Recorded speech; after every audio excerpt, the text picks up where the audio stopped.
Merci, Monsieur le Président. Tout d'abord, Monsieur le Président, permettez-moi de faire peut-être un commentaire d'éclairage international, et puis j'aurai 4 questions à vous poser. En France, seuls 15% des entreprises font l'objet d'une transmission familiale, contre 50% en Allemagne, 70% en Italie. En Allemagne, le droit commun des donations en ligne directe prévoit un abattement de 400 000 € par enfant tous les 10 ans, versus 100 000 en France tous les 15 ans. Et le barème progressif va de 7 à 30% maximum au-delà de 26 millions, versus 45% au-delà de 1,8 million en France. Et en outre, l'Allemagne dispose d'un régime spécifique pour les transmissions d'entreprises avec un taux d'exonération de 85 à 100% dans certaines conditions.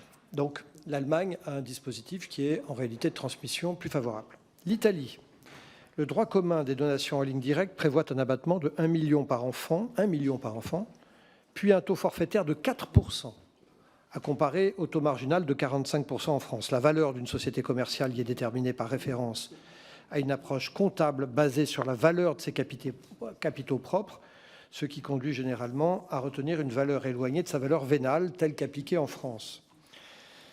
Et par ailleurs, le régime propre aux transmissions d'entreprises permet, sous certaines conditions, une exonération totale. Donc, si j'ai voulu prendre ces exemples italiens et allemands, c'est pour souligner que l'exemple français n'est non seulement pas exceptionnel, mais n'est pas exceptionnel en valeur non plus. Nos voisins ont des régimes extrêmement favorables. J'ai 4 questions à vous poser.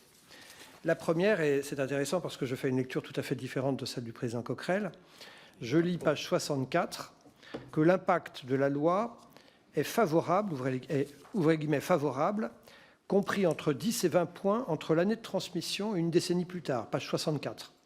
Ce qui est plutôt, me semble-t-il, la marque d'un effet majeur.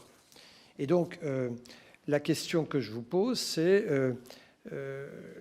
comment expliquez-vous cette différence de lecture entre le président Coquerel et moi-même, alors que nous avons lu manifestement les mêmes pages?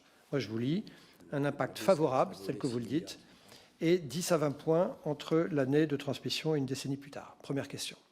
Deuxième question, sur l'optimisation fiscale, vous évoquez dans votre rapport des cas d'optimisation fiscale.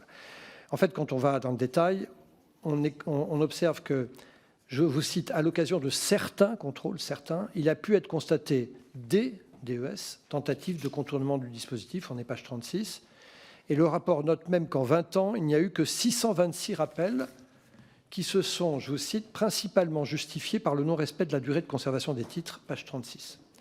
Alors que vos chiffres semblent indiquer que sur la même période, il y aurait eu approximativement 30 000 donations d'Utreil, c'est le graphique de la page 43. Ce qui donc nous fait 2% de cas problématiques environ, ce qui me semble assez limité. J'aimerais avoir votre commentaire là-dessus. Troisième observation, et là je rejoins le président Coquerel, en tout cas sur l'observation mais pas sur la conclusion, page 54, le dispositif induit, je cite, une dépense fiscale dépassant 3,3 milliards en 2023, 5,5 en 2024. Dans le même temps, le rapport indique que cette forte augmentation récente s'explique par la combinaison de l'augmentation du nombre des transmissions sous pacte Dutreil, peut-être un effet baby-boom, et par la présence d'une très grosse opération en 2023 et en 2024. C'est page 56.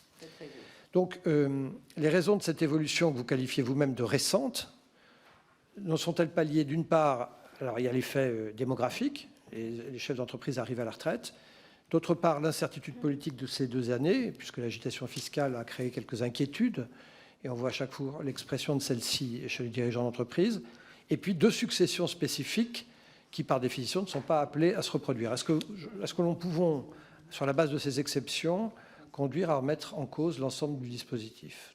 Bien. Et alors, dernière question, j'avais une dernière question. Excusez-moi, monsieur le rapporteur. Je termine. Les recommandations du rapport de la Cour sont toutes dirigées vers une restriction du dispositif. Est-ce que vous ne craignez pas que cela aboutisse à une fragilisation des entreprises? Et en réalité, la question que je vous pose est simple. Est-ce que vos recommandations ont été évaluées au plan économique, en particulier sur l'effet sur la pérennité du capital? Bref, est-ce que vos recommandations sont évaluées? Merci. Voilà.